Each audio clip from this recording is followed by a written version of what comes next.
Good afternoon to everyone. Last લેક્ચરની અંદર આપણે સેલ એટલે કે બેટરી વિશે જોયું હતું. એમાં પ્રાથમિક કોષ અને દ્વિતીયક કોષની સમજણ આપી હતી. ત્યારબાદ પ્રાથમિક કોષની અંદર બે સેલ, એક સુકોકોષ અને એક મર્ક્યુરી કોષ આપણે કમ્પ્લીટ કર્યો હતો. આજનો આપણો જે ટાર્ગેટ છે એ દ્વિતીયક કોષ પર છે. દ્વિતીયક કોષ એટલે લાસ્ટ લેક્ચરમાં મેં તમને કહ્યું હતું, જે કોષ એકવાર લાંબા વપરાશ બાદ મૃત બને અને ફરીથી એને રિચાર્જ કરી શકાય એને કહેવામાં આવે છે દ્વિતીયક કોષ. તો આજે આપણે દ્વિતીયક કોષ પર જોઈએ.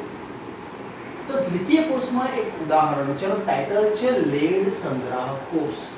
લીડ સ્ટોરેજ સેલ પણ એને કહેવામાં આવે છે, લેડ સંગ્રાહક કોષ.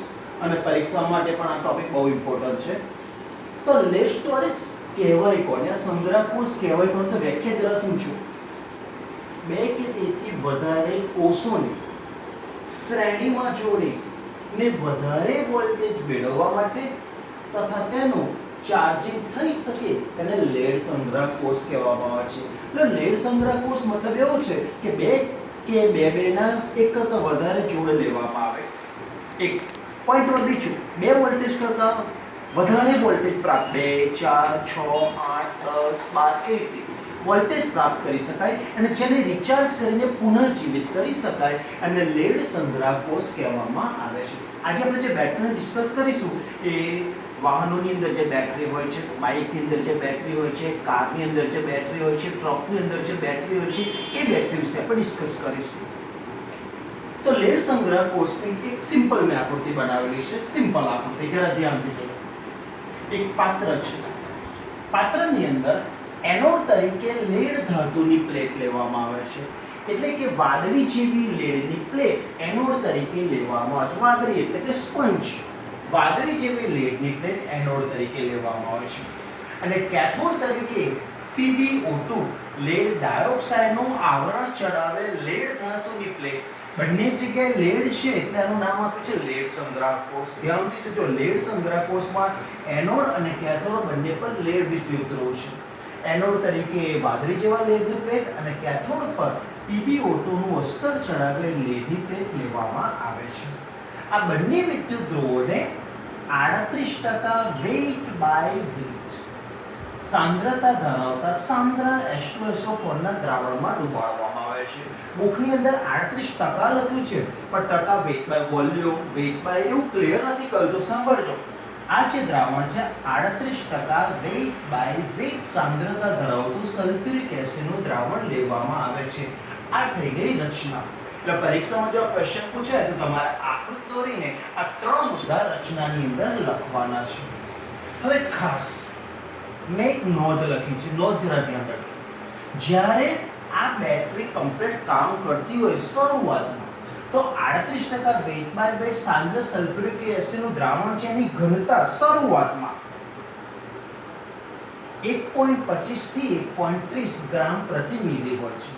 એટલે બેટરી જ્યારે કામ કરતી હોય, કમ્પ્લીટલી કાર્યક્ષમ હોય, ત્યારે આ દ્રાવણની ઘનતા 1.25 થી 1.30 ગ્રામ પ્રતિ મિલી હોય છે. અને જ્યારે બેટરી ડિસ્ચાર્જ થઈ જાય, એટલે કામ આપતી બંધ થઈ જાય, ત્યારે આ દ્રાવણની ઘનતા ઘટીને 1.10 થી 1.15 ગ્રામ પ્રતિ મિલી જેટલી થાય છે. બુકમાં નથી પણ આ કોઈ પૂછાઈ શકે એટલે ડિસ્કસ કરું છું કે શરૂઆતમાં દ્રાવણની ઘનતા 1.25 થી 1.30 ગ્રામ પ્રતિ મિલી હોય છે, પણ જ્યારે બેટરી ડિસ્ચાર્જ થઈ જાય ત્યારે દ્રાવણની ઘનતા ઘટીને 1.10 થી 1.15 ગ્રામ પ્રતિ મિલી થાય છે. આ એક નોટ છે. હવે આની અંદર પ્રક્રિયા થાય છે કેવી રીતે, તો જરા જુઓ. જ્યારે બેટરી ફંક્શન એનું ચાલુ હોય, કાર્ય કરતી હોય, ત્યારે કેવી રીતે પ્રક્રિયા થાય? તો અહીંયા એનોડ તરીકે તમે લેડ ધાતુની પ્લેટ લીધી છે. તો એનોડ પર લેડ ધાતુની જે પ્લેટ છે, દ્રાવણમાં રહેલ સલ્ફ્યુરિક એસિડમાંથી SO4-2 સાથે પ્રક્રિયા કરશે. તો RPb નું ઓક્સિડેશન થઈને PbSO4 બનશે અને ઓક્સિડેશન થવાથી બે ઇલેક્ટ્રોન મુક્ત થાય છે. એટલે Pb + SO4-2 gives PbSO4 + 2 electron. હવે જરા ધ્યાન રાખજો, આ લેડ ધાતુની પ્લેટ સોલિડ છે. દ્રાવણમાં આયન છે, એક્વાયસ પરિસ્થિતિમાં છે, એટલે જલીય દ્રાવણમાં છે. ઉત્પન્ન થતો PbSO4 સોલિડ ફોર્મમાં હોય છે અને પ્રક્રિયાને અંતે એ વિદ્યુત ધ્રુવોની સપાટી પર ચોંટી જાય છે. યાદ રાખજો, બુકમાં લખ્યું નથી પણ ટોપિક, રાસાયણિક પ્રક્રિયાને અંતે ઉત્પન્ન થતો PbSO4 છે એ બંને વિદ્યુત ધ્રુવોની સપાટી પર ચોંટી જાય છે. તો આપણે એનોડ પરની વાત કરીએ તો એનોડ પર તમે જોઈ શકો છો Pb solid plus SO4 - 2 gives PbSO4 plus 2 electron. આ એનોડ પરની પ્રક્રિયા છે.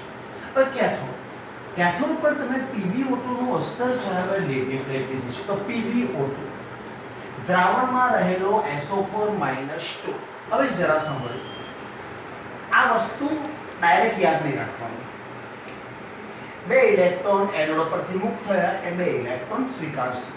પરિણામે ઉપરની જેમ PbSO4 માં રૂપાંતર થશે અને 2 મોલ પાણી બનશે. 2 મોલ પાણીમાં હાઇડ્રોજન 4 હોવાથી અહીંયા 4H+ લખવાનું. પરીક્ષાની અંદર આ ભૂલ પડે છે. PbO2 તમને આવડી જશે, દ્રાવણમાં SO4 - 2 આવડી જશે, બે ઇલેક્ટ્રોન લેશે આવડી જશે, PbSO4 બી આવડી જશે, પ્લસ 2H2O લખવો છે અને મતલબ ડાબી તરફ સંતુલન કરવા 4H+ તમારે લખવું પડશે. એટલે કેથોડ પરની પ્રક્રિયા કદાચ ભૂલ પડી શકે છે, તો પ્રેક્ટિસ વધારવી પડશે. હવે કુલ પ્રક્રિયા જોઈએ તો બંને તરફ તમે જોઈ શકો છો બે ઇલેક્ટ્રોન રિમૂવ થઈ જશે બંને તરફ. તો રહેશે શું? જો Pb વત્તા PbO2 વત્તા 4H+ plus SO4 - 2 plus SO4 - 2 times SO4 - 2. और जमणी तरफ PbSO4 plus PbSO4 એટલે 2 PbSO4 plus 2H2. હવે જરા સાંભળજો, થોડીક નોંધ. આ 4H+ અને 2SO4 - 2 છે એ ભેગા થઈને H+ આયન અને SO4 - 2 આયન ભેગા થઈને H2SO4 બનાવે છે. એટલે તમે આ રીતે લખી શકો છો Pb plus PbO2 આ 4H+ વત્તા 2SO4 - 2 બની જશે 2H2SO4 એટલે સલ્ફ્યુરિક એસિડ છે. રાસાયણિક પ્રક્રિયા અંતે 2 મોલ PbSO4 બનશે અને 2 મોલ પાણી બનશે. તમે આ ઇક્વેશન લખો કે આ બંને એકના એક જ છે, પણ ગોખવાનું નથી. અહીંયા ખાસ યાદ રાખજો, બહુ ઇમ્પોર્ટન્ટ નોટ તમને કહું છું. રાસાયણિક પ્રક્રિયાને અંતે આ જે સાંદ્ર સલ્ફ્યુરિક એસિડ છે એ સાંદ્ર સલ્ફ્યુરિક એસિડનું પાણીમાં રૂપાંતર થાય છે. પરિણામે બેટરી ડિસ્ચાર્જ થઈ જાય છે. કદાચ પરીક્ષામાં તમને પૂછે કે લેડ સંગ્રાહકોષમાં રાસાયણિક પ્રક્રિયાને અંતે 4 મોલ સલ્ફ્યુરિક એસિડ છે, તો રાસાયણિક પ્રક્રિયા તેમાંથી કેટલા મોલ પાણી બનશે? જવાબ 4 મોલ. જેટલા મોલ સલ્ફ્યુરિક એસિડ હોય એટલા જ મોલ પાણીમાં રૂપાંતરણ થાય છે. એટલે અહીંયા મોલ સમાન આવશે. એટલે કદાચ એક ગુણમાં ડાયરેક્ટ પણ પૂછે કે લેડ સંગ્રાહકોષની કુલ કોષ પ્રક્રિયા સમીકરણ લખો, તો તમારે તે લખવાનું Pb વત્તા PbO2 વત્તા 2H2SO4 gives 2 PbSO4 plus 2H2. અને ખાસ નોંધ, ઉત્પન્ન થયેલો PbSO4 સોલિડ છે એ બંને વિદ્યુતધ્રુવની સપાટી પર ચોંટે છે. જેટલા મોલ સલ્ફ્યુરિક એસિડ છે એટલા જ મોલ પાણીમાં રૂપાંતરણ થાય છે. એટલે જ્યારે બેટરી એનું ફંક્શન કરતી હોય ત્યારે Pb અને PbO2 નું PbSO4 માં રૂપાંતરણ થાય છે. જ્યારે બેટરી પોતાનું કામ કરતી હોય, જ્યારે કમ્પ્યુટરનું ફંક્શન ચાલતું હોય, જ્યારે આપણે રિચાર્જ કરતા નથી, જ્યારે વપરાતી હોય ત્યારે Pb અને PbO2 નું PbSO4 માં રૂપાંતરણ થાય છે અને અંદર રહેલા સલ્ફ્યુરિક એસિડનું પાણીમાં રૂપાંતરણ થાય છે. હવે આપણે જાણીએ છીએ કે આ જે કોષ છે દ્વિતીય કોષ, મતલબ એને ચાર્જિંગ કરી શકાય. તમારે ચાર્જિંગ કરવું હોય તો આ કોષને વધારે વોલ્ટેજ ધરાવતા વિદ્યુતના ઉપકરણ સાથે જોડવું પડે છે. તો આ કોષનું ચાર્જિંગ થાય ત્યારે ખાસ યાદ રાખજો, અહીંયા બાળકો ગોખે છે, ગોખવાનું નહીં.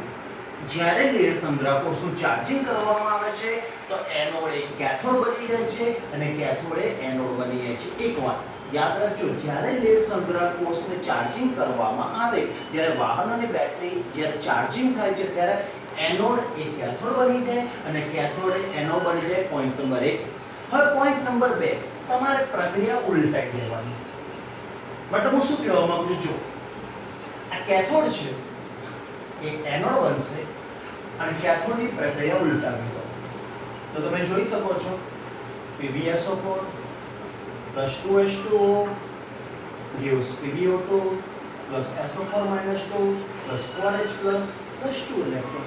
ખાસ એક વસ્તુ, જે કેથોડ છે એ એનોડ બની જાય છે અને એની પ્રક્રિયા ઉલટાવી દેવાની. એ જ રીતે આ એનોડ છે એ કેથોડ બની જશે, એટલે એનોડ એ કેથોડ બની જશે અને એની રાસાયણિક પ્રક્રિયા ઉલટાવી દો તો જોજો PbSO4 plus 2 ઇલેક્ટ્રોન ઉલટાવું છું Pb પ્લસ SO4 -2. ખાસ યાદ રાખો, જ્યારે કોષને રિચાર્જ કરવામાં આવે છે ત્યારે એનોડ એ કેથોડ બની જાય છે અને કેથોડ એ એનોડ બની જાય છે અને પ્રક્રિયાની દિશા પ્રતિવર્તી થઈ જાય છે, પ્રતિગામી થઈ જાય છે. તો સમજો, લાગે કેવી રીતે લખું, ગોખવાનું નથી. આ કેથોડનું સમીકરણ ઉલટાવી દો, એનોડ બની જશે. એનોડનું સમીકરણ ઉલટાવી દો, કેથોડ બની જશે. કુલ પ્રક્રિયા સમીકરણ આનું ઉલટાઈ જશે. જોઈ લેજો જવાબ. અહીંયા તમે જોજો, બે ઇલેક્ટ્રોન કેન્સલ થઈ ગયો.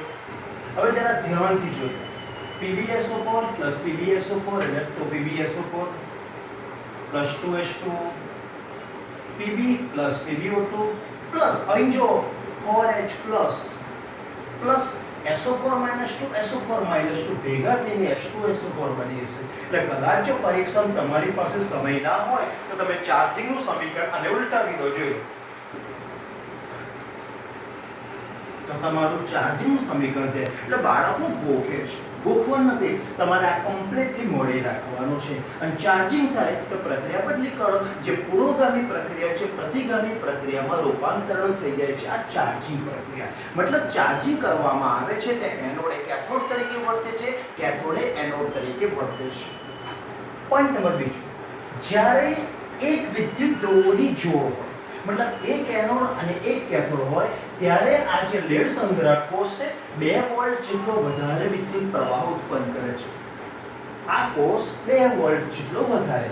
પ્રશ્ન થાય, અમુક ટ્રકની અંદર 24 વોલ્ટની બેટરી હોય છે, તો ખાસ યાદ રાખજો, આ એક જોડ હોય તો 2 વોલ્ટ ઉત્પન્ન કરે છે. તો આવી 12 જોડ એનોડની એટલે કે એનોડ બાર અને કેથોડ બાર મૂકવામાં આવે. એટલે એક જોડ હોય તો 2 વોલ્ટ, તો આવી 12 જોડ મૂકવામાં આવે. બેટરી એક જ મોટી, દ્રાવણ એક જ, પણ આવા વિદ્યુત ધ્રુવોની 12 જોડ મૂકવામાં આવે તો 12 × 2 તમે 24 વોલ્ટ પ્રાપ્ત કરી શકો છો. એટલે ગોખવાનું નહીં કે લેડ સંગ્રાહક કોષે 2 વોલ્ટ જ વિદ્યુત પ્રવાહ ઉત્પન્ન થાય. ના, 2 ના મલ્ટીપ્લાય ને 4, 6, 8, 10, 12 તમે ઉત્પન્ન કરી શકો છો. વિદ્યુત ધ્રુવોની જોડ બનાવો. તમે જોઈએ છે ટ્રકની મોટી બેટરી હોય છે, બેટરી એક જ હોય છે મોટી, પણ વિદ્યુત ધ્રુવોની જોડની સંખ્યા વધારવામાં આવે તો 2 વોલ્ટમાંથી 4, 6, 8, 10, 12, 24 એમાં તમે કન્વર્ટ કરી શકો છો. બીજું, આનો ઉપયોગ ક્યાં કરવામાં આવે છે? તો લેડ સંગ્રાહક બેટરી ઓટોમોબાઈલ એટલે કે વાહન વ્યવહારમાં, તમે કોઈ પણ ટ્રક વિચારો, કાર વિચારો, બાઇક વિચારો, ઓટોમોબાઈલમાં અને ઇન્વર્ટર્સમાં વાપરવામાં આવે છે. ઇન્વર્ટર્સ તમે જાણતા હશો, એનું મેઇન ફંક્શન એક જ છે, ડીસીનું એસીમાં રૂપાંતર. ડીસી વિદ્યુત પ્રવાહ ડાયરેક્ટ કરંટ હોય એને અલ્ટરનેટ કરંટમાં રૂપાંતરણ કરવાનું કામ ઇન્વર્ટર્સ કરે છે. તો મોટા ભાગે લેડ સંગ્રાહકનો ઉપયોગ વાહન વ્યવહારમાં અને ઇન્વર્ટર્સમાં કરવામાં આવે છે. જો કદાચ પરીક્ષામાં 3 ગુણમાં પ્રશ્ન પૂછાય તો પહેલા ડેફિનેશન લખો, આકૃતિ કમ્પ્લીટ કરો, એનું વર્ણન કરો. નોટ ફક્ત મગજમાં યાદ રાખો, પરીક્ષામાં લખવાની નથી. એનું ચાર્જિંગ આ તમે જોઈ શકો છો, આ ચાર્જિંગ પ્રક્રિયા સમીકરણ છે, આ ડિસ્ચાર્જિંગ પ્રક્રિયા સમીકરણ છે. પરીક્ષામાં એક લખી બીજાને ઉલટાવી દો, કમ્પ્લીટ. ત્યારબાદ એનો કોષ પોટેન્શિયલ યાદ રાખજો. લેડ સંગ્રાહક કોષનો કોષ પોટેન્શિયલ 2 વોલ્ટ છે. એક વિદ્યુત ધ્રુવોની એક જોડ હોય તો 2 વોલ્ટ વિદ્યુત પ્રવાહ પ્રાપ્ત થાય છે. આનો ઉપયોગ ઇન્વર્ટર્સમાં તમે કરી શકો છો, વાહન વ્યવહારમાં પણ તમે એનો ઉપયોગ કરી શકો છો. ખાસ આને તમે રિચાર્જ કરી શકો છો, પણ કાયમ માટે રિચાર્જ કરી શકાતું નથી. આની એક ક્ષમતા હોય છે, 2 વર્ષ, 3 વર્ષ, 4 વર્ષ, એક કાયમ માટે 100% રિચાર્જ ક્યારેય કરી શકાતું નથી. અમુક સમય મર્યાદા સુધી તમે એને રિચાર્જ કરી શકો છો. દાખલા તરીકે આપણે વિચારીએ કોઈ કાર છે, કારની અંદર બેટરી છે, તો બેટરી કમસે કમ 3 વર્ષ અથવા 4 વર્ષ, ત્યારબાદ એને બદલવી પડે છે. એટલે એને કાયમ માટે તમે રિચાર્જિંગ કરી શકતા નથી. હા, બેટરી અમુક સમયે ઉતરી જાય તો અંદર તમે એસિડિક પાણી નાખીને તમે ચાર્જ કરી શકો છો, પણ કોઈ પણ બેટરી લાઈફ ટાઈમ ચાલતી નથી. આ ખાસ યાદ રાખજો. એની સમય મર્યાદા અનુસાર તમે રિચાર્જ કરી શકો છો. આ થઈ ગયો બહુ જ ઇમ્પોર્ટન્ટ લેડ સંગ્રાહક કોષ, જેને લીડ સ્ટોરેજ સેલ કહેવામાં આવે છે. પરીક્ષાની અંદર આમાંથી એમસીક્યુ પણ બની શકે છે, થિયરી પણ બની શકે છે. બહુ સારો પ્રશ્ન છે. આવો જે બીજો કોષ છે, આનું ટાઇટલ છે હાઇડ્રોજન બળતણ કોષ. પહેલા આપણે બળતણ કોષ ડિસ્કસ કરીએ. બળતણ કોષ એને ફ્યુઅલ સેલ કહેવામાં આવે. એક સિદ્ધાંત પર કામ કરે છે. રાસાયણિક ઉર્જાનું એક જ તબક્કામાં વિદ્યુત ઉર્જામાં રૂપાંતરણ કરે તેવા દરેક કોષને કહેવામાં આવે છે બળતણ કોષ. ફરી બોલું છું, રાસાયણિક ઉર્જાનું એક જ તબક્કામાં વિદ્યુત ઉર્જામાં રૂપાંતરણ કરે તેવા કોષને બળતણ કોષ કહેવાય. હવે બળતણ કોષમાં તમે ફ્યુઅલ તરીકે શું વાપર્યું છે? જો હાઇડ્રોજન વાપર્યું હોય તો હાઇડ્રોજન બળતણ કોષ, મિથેન વાપર્યું હોય તો મિથેન બળતણ કોષ, અને મિથેનોલ વાપર્યું હોય તો મિથેનોલ બળતણ કોષ કહેવાય. તો આપણે વ્યાખ્યા રીતે આપી શકીએ છીએ હાઇડ્રોજન, મિથેન, મિથેનોલ વગેરે જેવા ઇંધણ એટલે કે ફ્યુઅલ રાસાયણિક ઉર્જાનું સીધું જ વિદ્યુત ઉર્જામાં રૂપાંતરણ કરતા કોષને બળતણ કોષ કહેવામાં આવે છે. એટલે કદાચ તમને કોઈ પૂછે કે બળતણ કોષમાં કયા ઇંધણ વાપરી શકાય, તો તમે કહી શકો છો એમાં મિથેન વાપરી શકાય છે, મિથેનોલ પણ વાપરી શકો છો, અને હાઇડ્રોજન પણ વાપરી શકો છો. એટલે હાઇડ્રોજન, મિથેન, મિથેનોલ જેવા ઇંધણની રાસાયણિક ઉર્જાનું એક જ તબક્કામાં વિદ્યુત ઉર્જામાં રૂપાંતરણ કરે તેવા કોષને બળતણ કોષ કહેવામાં આવે છે. હવે આ ત્રણ જે ફ્યુઅલ છે એમાં આ જે હાઇડ્રોજન ફ્યુઅલ છે બહુ સક્સેસ, સૌથી વધારે પ્રમાણમાં વિદ્યુત ઉર્જા ઉત્પન્ન કરે છે. એટલે મેં ટાઇટલ લખ્યું છે હાઇડ્રોજન બળતણ કોષ. એટલે હાઇડ્રોજન બળતણ કોષ બોલીશ એટલે ફ્યુઅલ તરીકે, ઇંધણ તરીકે મેં હાઇડ્રોજન પસંદ કર્યું છે. આ બળતણ કોષની મેં ડેફિનેશન લખી. હવે રચના જો, રચના જરા ધ્યાનથી જોજો. આ બે પડદા છે, અહીંયા વિદ્યુત ધ્રુવો પડદા તરીકે કાર્ય કરે છે. એનોડ તરીકે પ્લેટિનમનો વિદ્યુત ધ્રુવ અને કેથોડ તરીકે પ્લેટિનમ અને સિલ્વર ઓક્સાઇડનો પાવડર છે એ કેથોડના પડદા તરીકે કામ કરે છે. યાદ રાખજો, અહીંયા વિદ્યુત ધ્રુવ પડદા તરીકે કાર્ય કરે છે, જેમાં એનોડ તરીકે પણ પ્લેટિનમ નિષ્ક્રિય વિદ્યુત ધ્રુવ, કેથોડ તરીકે પણ પ્લેટિનમ પ્લસ સિલ્વર ઓક્સાઇડનો પાવડર છે એ કેથોડ તરીકે વર્તે છે. અને વિદ્યુત વિભાજ્ય દ્રાવણ તરીકે તેમાં સાંદ્ર NaOH નું દ્રાવણ, સાંદ્ર NaOH સોડિયમ હાઇડ્રોક્સાઇડનું દ્રાવણ વિદ્યુત વિભાજ્ય દ્રાવણ તરીકે લેવામાં આવે છે. એનોડ પરથી તમારે હાઇડ્રોજન વાયુ પસાર કરવાનો છે. ધ્યાનથી જોજો, એનોડ પરથી હાઇડ્રોજન વાયુ પસાર કરવાનો છે અને કેથોડ પર ઓક્સિજન વાયુ પસાર કરવાનો. બાળકો ભૂલ કરે છે. એનોડ પરથી કયો વાયુ? તમે એ હા યાદ રાખો, એ હા. એનોડ પરથી હાઇડ્રોજન વાયુ પસાર કરો અને કેથોડ પર ઓક્સિજન વાયુ પસાર કરવામાં આવે છે. આ એની રચના શાબ્દિક છે. આકૃતિ દોર્યા બાદ પરીક્ષામાં પૂછાય તો તમારે રચનાને શાબ્દિક લખવાનું. જેવું વર્ણન બોલ્યો એ શાબ્દિક વર્ણન તમારે લખવાનું છે. હવે એવું કરો, મેઇન આ ટોપિકની અંદર તમારે એનોડ અને કેથોડ પરની પ્રક્રિયા, એનોડ પર તમે જોઈ શકો છો હાઇડ્રોજન વાયુ એનોડ પર પસાર કરવામાં આવે છે. અને હાઇડ્રોજન વાયુ આ NaOH માંથી OH- એની સાથે રાસાયણિક પ્રક્રિયા કરશે, પરિણામે પાણી બનશે અને ઇલેક્ટ્રોન મુક્ત થશે. બેલેન્સ કરવા માટે જરા જોજો, હાઇડ્રોજન 2 અને 2 4 અને 4 8 તો હાઇડ્રોજન 4. વીજભાર જો ડાબી તરફ -4 વીજભાર તો જમણી તરફ -4 વીજભાર. બેલેન્સ વાળું સમીકરણ હોવું જોઈએ.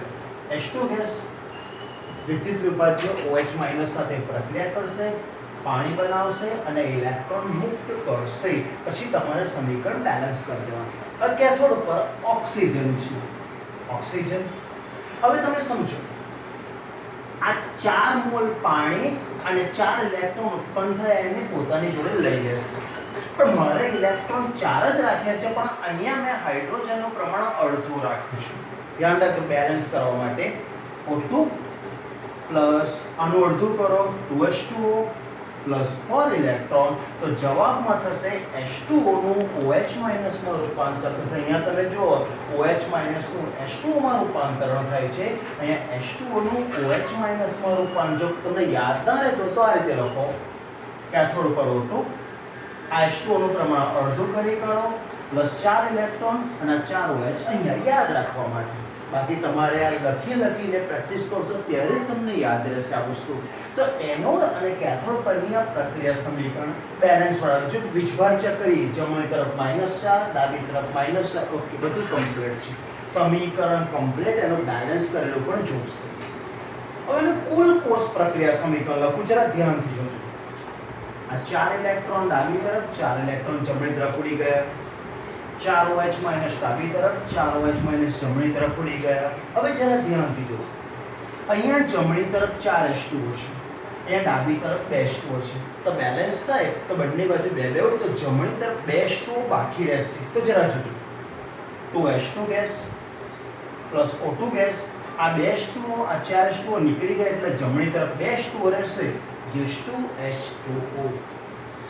યાદ રાખજો હાઇડ્રોજન બળતણ કોષની અંદર હાઇડ્રોજન અને ઓક્સિજન વાળું વચ્ચે પ્રક્રિયાથી પાણી બને છે. હવે આ મુદ્દો મેં બહુ વધારાનો લખ્યો છે પણ બહુ ઇમ્પોર્ટન્ટ છે, જીની જેવી કોમ્પિટિટિવ એક્ઝામમાં પૂછે છે. આ દરમિયાન ઉત્પન્ન થતી ઊર્જા ડેલ્ટા H ઉત્પન્ન થતી ઊર્જા એન્થાલ્પી ફેરફાર પણ કહી શકો છો. માઇનસ એટલે ઉત્પન્ન થાય છે. હવે જરા જોજો -285.85 કિલોજૂલ પ્રતિ મોલ એટલે 1 મોલ પાણી બનતું હોય ત્યારે આટલી ઊર્જા ઉત્પન્ન થાય. આ પ્રતિ મોલ છે એટલે 2 મોલ માટે હું નથી બોલતો, યાદ રાખજો પ્રતિ મોલ છે એટલે નિપજ તરીકે 1 મોલ પાણી બનતું હોય તો ઉત્પન્ન થતી ઊર્જા ઉત્પન્ન થાય છે એટલે માઇનસની નિશાની લેવાનું કારણ કે ઉષ્માક્ષેપક પ્રક્રિયા છે. -285.85 પણ જો યાદ ન રહેતું હોય અને પરીક્ષાની અંદર પૂછાઈ શકે છે, જો મોલ શબ્દ કાઢી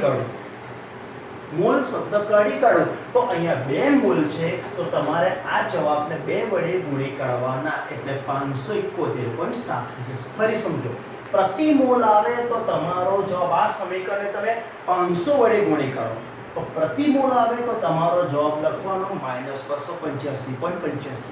પણ મોલ શબ્દ કાઢી નાખી તો તમારે એક લોજિક વાપરો, જમણી તરફ કેટલા મોલ પાણી છે તો 2 ગુણ્યા તમારે આ જવાબ કરી લેવાનો. આ લોજિક છે, યાદ રાખજો 4 ગુણના પ્રશ્નમાં પૂછે છે કે ઉત્પન્ન થતી ઊર્જા કેટલા મોલ પ્રતિ મોલમાં આવે તો તમારો જવાબ 285.85 માઇનસમાં. પણ મોલ કને કેટલા કિલો જૂલ છે તો તમારે 2 મોલ પાણી 2 ગુણ્યા -285.85 તો તમારો જવાબ થશે -571.7. આ પોઈન્ટ બુકમાં નથી પણ અગાઉના જૂના ઘણા બધા પેપર્સની અંદર આ પોઈન્ટ આવેલો છે એટલે મેં અહીંયા લખેલું છે. એનો મતલબ એવો થયો કે હાઇડ્રોજન બળતણ કોષ છે એમાં અંતે પાણી ઉત્પન્ન થાય છે અને પુષ્કળ પ્રમાણમાં ઊર્જા ઉત્પન્ન થાય છે. એટલે કે તમારે એનોડ અને કેથોડનું પ્રક્રિયા સમીકરણ લખ્યા બાદ આ ખાસ તમારે લખવું પડશે અને આ પોઈન્ટને મગજમાં યાદ રાખજો. તમારી પર્સનલ ડાયરીમાં એમાં પણ નોટ લખી રાખજો, બહુ કામમાં લાગશે. આ કોષનું કોષ પોટેન્શિયલ 1.23 વોલ્ટ છે. પૂછો છે ઈ સેલ એટલે કોષ પોટેન્શિયલ 1.23 વોલ્ટ છે એટલે હાઇડ્રોજન બળતણ કોષનું કોષ પોટેન્શિયલ 1.23 વોલ્ટ છે. પણ એટલો સારો કોષ છે કે એનો ઉપયોગ વધારે થાય છે. જો કેવી રીતે? એનાથી હવાનું પ્રદૂષણ થતું નથી કારણ કે તમે જોઈ શકો રાસાયણિક પ્રક્રિયાથી પાણીની બાષ્પો ઉત્પન્ન થાય છે એટલે હવાની અંદર કોઈ હાનિકારક વાયુઓ ભળતા નથી. અવાજનું પ્રદૂષણ થતું નથી. આ રાસાયણિક પ્રક્રિયાથી ઘોંઘાટ ઉત્પન્ન થતો નથી એટલે મેં ટૂંકમાં લખ્યું છે હવા અને અવાજનું પ્રદૂષણ થતું નથી. પોઈન્ટ નંબર 2, આ કોષની કાર્યક્ષમતા 70 થી 75% છે. તો તમને લાગતું છે સર આ તો બહુ ઓછી કહેવાય? ના, થર્મલ પાવર સ્ટેશનની અંદર સારામાં સારો એન્થ્રેસાઇટ પ્રકારનો કોલસો વાપરવામાં આવે એનાથી 40% જ કાર્યક્ષમતા મળે છે. અહીંયા 70 થી 75% કાર્યક્ષમતા મળે છે. એટલે મારી દ્રષ્ટિએ એન્થ્રેસાઇટ જેવા સારામાં સારા કોલસા કરતાં પણ આ વધારે સારો ગણવામાં આવે છે. પણ ભૂતકાળની અંદર જ્યારે અમેરિકન ચંદ્ર ઉપર ગયા હતા મિશન એપોલો પ્રોગ્રામમાં, એમણે આ હાઇડ્રોજન બળતણ કોષનો ઉપયોગ કરેલો હતો અને એમાંથી બનતું પાણીને પીવામાં ઉપયોગ કર્યો હતો. યાદ રાખજો ઉત્પન્ન થતી પાણીની બાષ્પને પીવા માટે ઉપયોગ કર્યો હતો. એના કારણે અત્યારે અવકાશયાનો જ્યારે પણ ઉપર સ્પેસ શટલ જાય તો હાઇડ્રોજન બળતણ કોષનો ઉપયોગ કરે છે કારણ આ પદાર્થ તરીકે પાણીની વરાળ મળે છે જે પીવા લાયક છે. કાર્યક્ષમતા 70 થી 75 એટલે ઘણી બધી વધારે છે અને મેઇન હવા અને અવાજનું પ્રદૂષણ કરતો નથી. તો અહીંયા આજે આપણે 2 કોષ જોયા, હાઇડ્રોજન બળતણ કોષ અને પ્લેટ સંગ્રહ કોષ. બંને સારા પ્રશ્નો છે અને આ પ્રશ્નોની જ્યારે તમે તૈયારી કરો ત્યારે ખાસ તમને કહું છું એનોડ અને કેથોડ પરની રાસાયણિક પ્રક્રિયા તૈયારી સૌથી વધારે કરો. કદાચ પરીક્ષામાં આવો પણ પ્રશ્ન 3 ગુણમાં આવી શકે છે. પ્રશ્ન સાંભળજો, સૂકો કોષ, અલ્પવિરામ પ્લેટ સંગ્રહ કોષ, અલ્પવિરામ હાઇડ્રોજન બળતણ કોષની એનોડ અને કેથોડ પરના પ્રક્રિયા સમીકરણ લખો. 3 પ્રશ્નો ભેગા કરીને એક પ્રશ્ન બની શકે છે. એટલે આવા પ્રશ્નોની પણ તમારે તૈયારી રાખવી પડશે. એટલે આ પ્રશ્નમાં તો જ તમને પૂરા માર્ક્સ મળશે જો તમારા એનોડ કેથોડ પરની પ્રક્રિયા સમીકરણ સાચા હશે. એનોડ કેથોડ પરના પ્રક્રિયા સમીકરણ સાચા હશે અને આકૃતિ કમ્પ્લીટ નામ દેશવાળી હોય તો તમને 3 માંથી 3 માર્ક્સ મળી શકે છે. તો અત્યારે આપણે જેટલા પણ કોર્સ ભણ્યા એટલે સૌથી સારામાં સારો સૌથી વધારે વિદ્યુત ઉર્જા આપતો કોર્સ છે લેડ સંગ્રાહક કોર્સ કહેવામાં આવે છે. તો આજ પૂરતું આટલું રાખીશું. હવે આ ચોપડીનો એક જ મુદ્દો બાકી રહ્યો છે ક્ષારણ, જે નેક્સ્ટ લેક્ચરમાં લઈશું. ત્યાર સ્વાધ્યાયના જે પણ રિમેનિંગ પ્રશ્નો છે એ પ્રશ્નો પર આપણે જઈશું. તો જોજો જરા ધ્યાનથી, પ્રશ્ન બહુ સારા છે, પરીક્ષા લક્ષી છે એટલે આ પ્રશ્નને સમજવાનો વધારે પ્રયત્ન કરજો. નેક્સ્ટ લેક્ચરમાં આપણે નવા ક્વેશ્ચન સાથે મળીશું.